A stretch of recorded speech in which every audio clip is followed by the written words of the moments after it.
All right, who's having fun? You are, sir. Thank you. I appreciate that. And the TechCrunch staff, I also appreciate that you guys are having fun while at work. Yep. Actually, can we get a big round of applause? We work through the weekend, which bloggers aren't used to. Thank you. They're the real heroes. A couple friendly reminders before we get into our next panel. Follow me on Twitter, @JordanRCrook. That's an important one. You can also follow along with all the action on our Snapchat and Instagram. I think people forget that we have that. So it's just TechCrunch, both of the accounts, and the hashtag is the same, #TCDisrupt. Without any further ado, we're going to bring on our next panelist.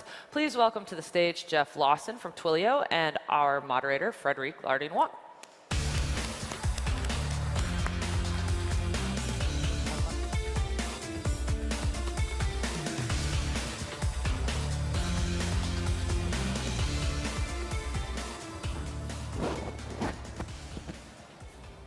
Feels like we've done this before.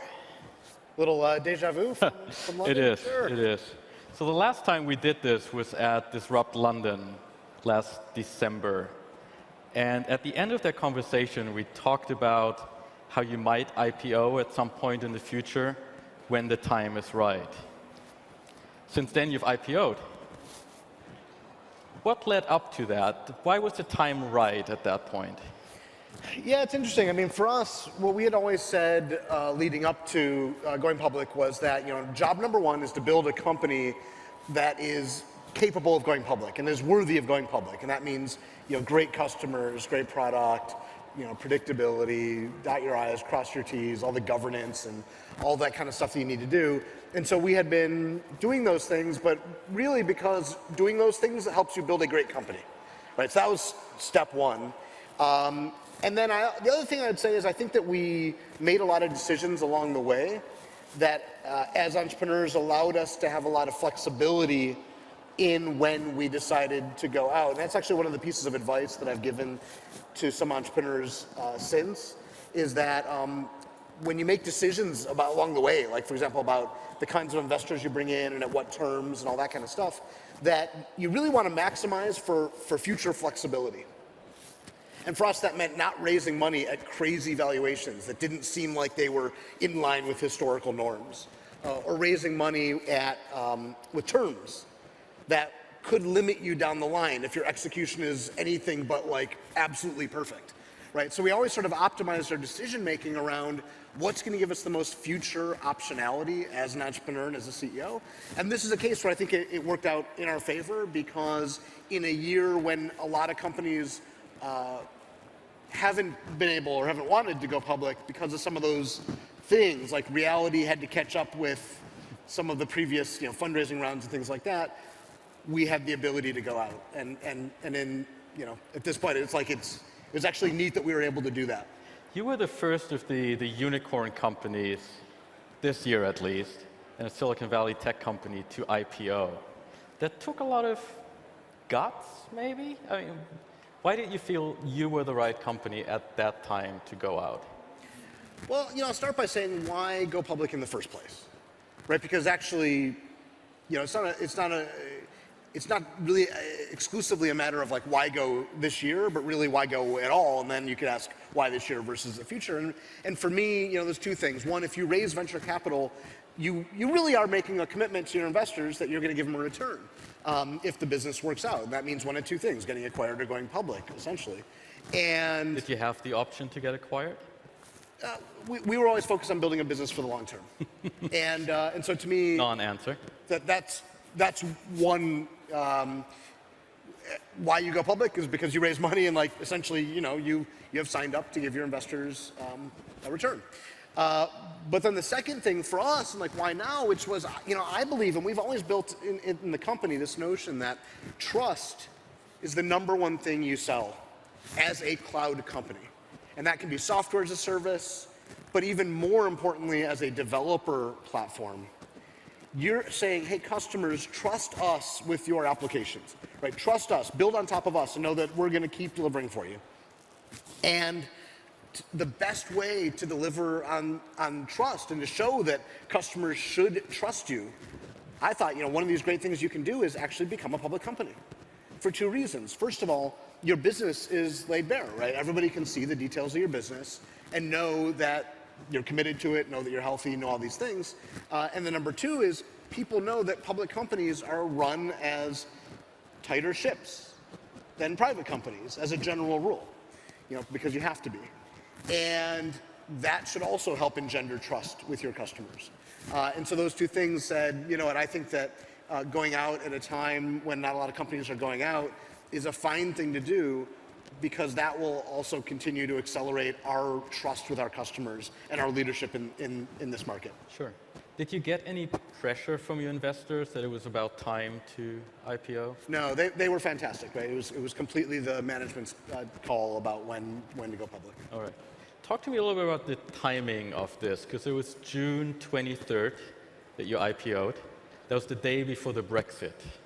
Did that have any influence on your decision making?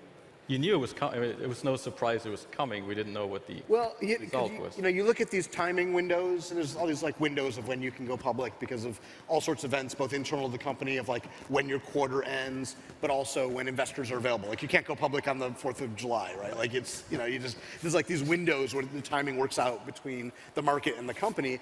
And when we had looked at this window, we had not taken Brexit into account. And I'm not even sure if it's we didn't notice it or the Brexit date wasn't set yet. I don't remember the details. But there was a moment when we basically picked this timeline, and then somebody said, oh shit, the Brexit vote is the day that we're going to be pricing. And we just started saying, well, that can't be good.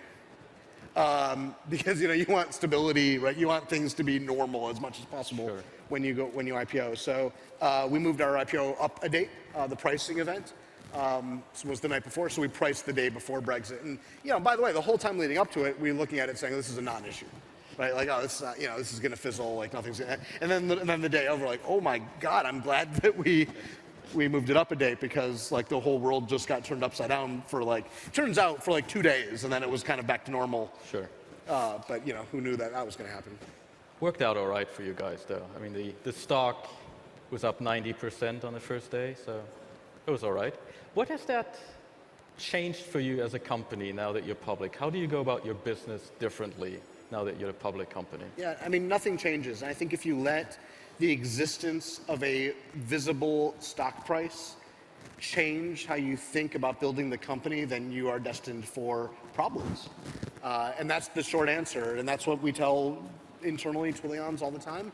Our business is to control the things that we can control: customers, product, revenue. And the market does what it's going to do, but that's noise. And I liken it to, let's say you were playing a game of basketball. And I don't know why I picked basketball, I just did. But you're running up and down the court, and the scoreboard's just randomly changing numbers. Pretty quickly, you'd lose interest in this game if you were paying attention to that scoreboard. So that's essentially what being public is. You're not looking at the stock price every day now? No, because that is noise, right? Over the long term, right, revenue, customers, products, those are the things that create value.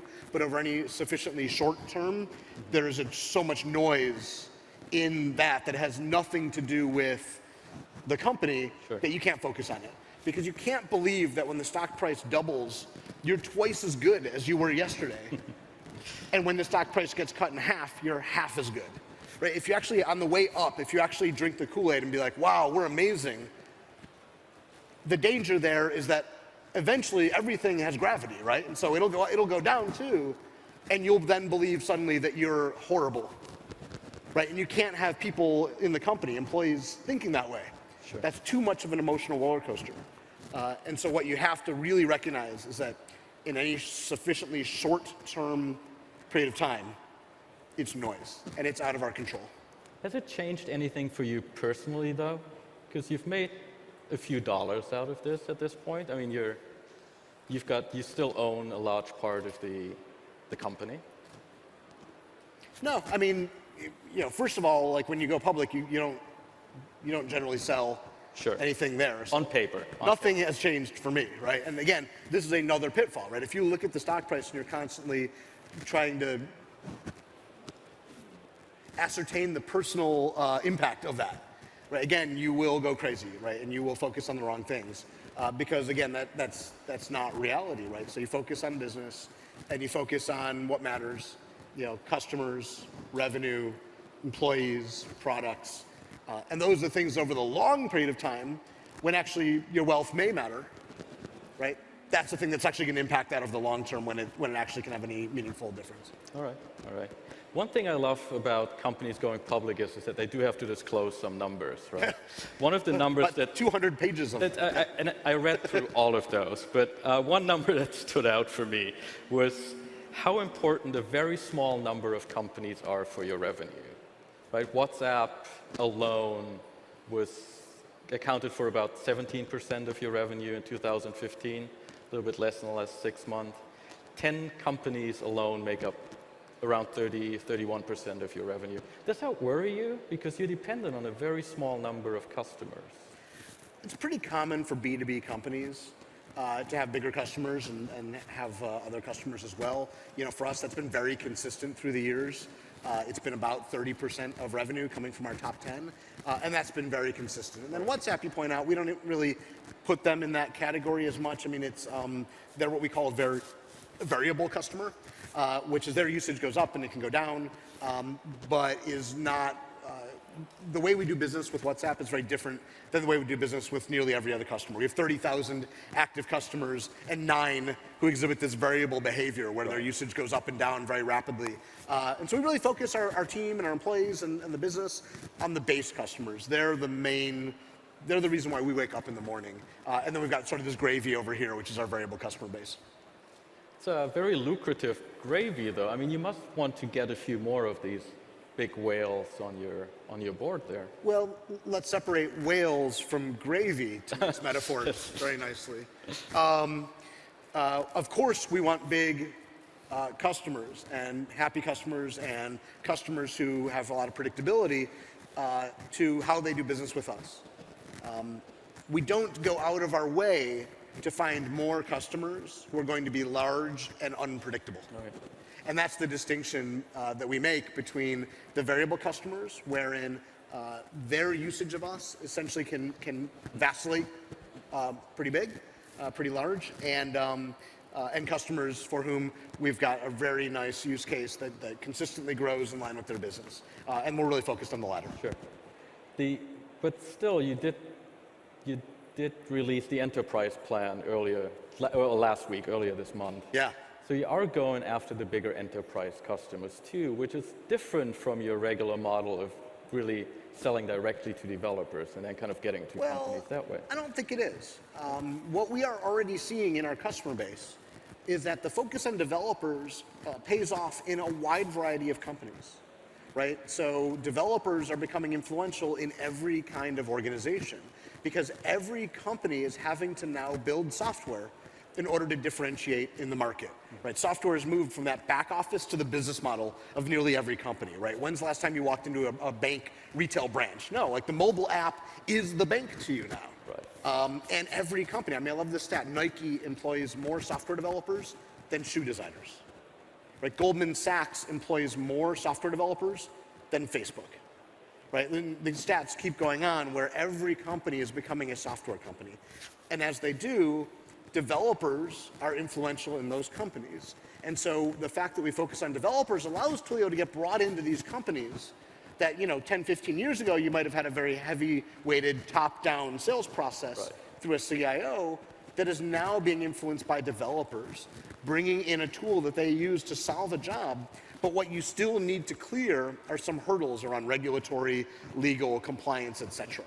And that's what an enterprise product for us does. It makes it so that when the developer inside of, say, a large bank wants to use Twilio, but there's a security or compliance team somewhere that says, hey, look, we need to have these things. We need to have auditability. We need to have a single sign-on. We need to have all these different things in place. Well, now Twilio for Enterprise allows the organization to say, yep, like we have all those things we need in order to make sure that we can actually go to production and adopt Twilio and be successful at scale. Right. Are you increasing your enterprise sales force, though? Are you trying to sell directly to the enterprise? We've had a sales force for a long time that has helped customers to adopt Twilio. What we are seeing is that, of course, in a large enterprise, the developer will bring us in, but oftentimes you need a salesperson to close that. But what's interesting is that this isn't your typical enterprise, like heavyweight with lots of like golf and shenanigans. You know, it's not that kind of traditional enterprise sales process. It is a relatively light touch, developer-led approach. So when the developer builds the prototype without asking anybody, right, on their own credit card, and then they show it off internally and say, hey, you know that problem we're trying to solve, you know, I've been playing around with some ideas, let me show you. And the business says, wow, that's great. Let's put it in front of customers, right? Now you've got maybe some compliance or security conversations to have. But instead of it being a, hey, let me just walk in with purely like sales collateral is all I have to tell you about, right? And put me up against, you know, 5 other competitors who are all going to do RFP responses and this whole thing. You know, the one where the developer's already built the thing and shown that it works and adds value, like that's the lowest risk, least friction approach for the business. And our sales team is there just to help the developer, in many cases, navigate their own organization and how they buy in order to get that prototype turned into a trial, turned into a full production rollout. We talked about enterprise, but let's talk about the long tail as well, the other 30,000 users you have on the paying users you have on the platform. How can you keep growing? Because how do you get more of those guys onto your platform? Yeah, well, we announced back in May that we have over 1 million developer accounts on Twilio, which is a metric we're really proud of. But you also have to realize there's 20 million developers in the world. So we've got 5% of the world's developers, and that number is growing. I think the numbers is going to be 25 million by 2018.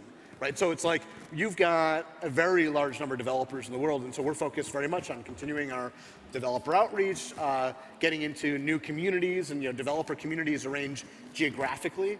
So getting into EMEA and APAC and LATAM, and also investing in communities not around geography but around languages.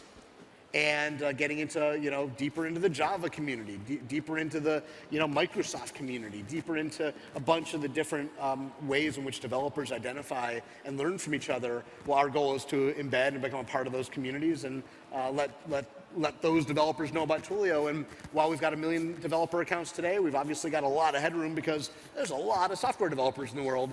And that number is just growing as more and more of the world becomes dependent on software.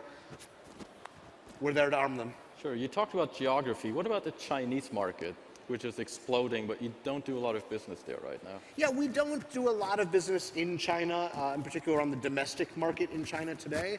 And that's a really hard decision because there's a lot of pull. There's a lot of reasons to say, wow, there's a very large market. There's a lot of money to be made. But at the same time, I mean, you look at what happened to Uber, right, going into China. You look at the fact that, Amazon retail, I don't think is in China, 20 plus years after they founded the company. And there's a reason for those things, is that it's a very hard market. It's not like a lot of other markets where you can just kind of run your playbook, hire some people locally and figure it out. Like, you have to be very deliberate, or it will be a huge time and investment sink that you may not see any return on. And so being very deliberate in your decisions to enter China, I think, is important. And there's very few success stories of technology companies going to China that people point to. I think LinkedIn and Evernote are the two that continually get pointed towards. But that's it. There's not a lot of success stories. All right, let's switch gears a little bit and talk about product as well. The one hot topic in messaging is bots. And I know you have an opinion on bots, but developers want to use them. What is your take on this whole bot hype? Yeah, our take on bots is best summarized by a GIF we made at our conference back in May, or a little video we made, which basically went bots, bots, bots, bots, bots, bots, bots, bots, bots, bots. Like, there's a lot being said about bots. We're not sure what the substance is behind a lot of it, though. And you can just say the word bots a lot, though, and it gets people's attention. But I think the killer app for messaging is not likely at this point to be bots, okay. I believe there is a much better killer app for messaging, and that is content. I think the early experience people have with bots is really an IVR-like experience, just over text. And when we talk to customers, a lot of people are finding that's frustrating. And the AI isn't quite there yet to make it not frustrating. And we may get there.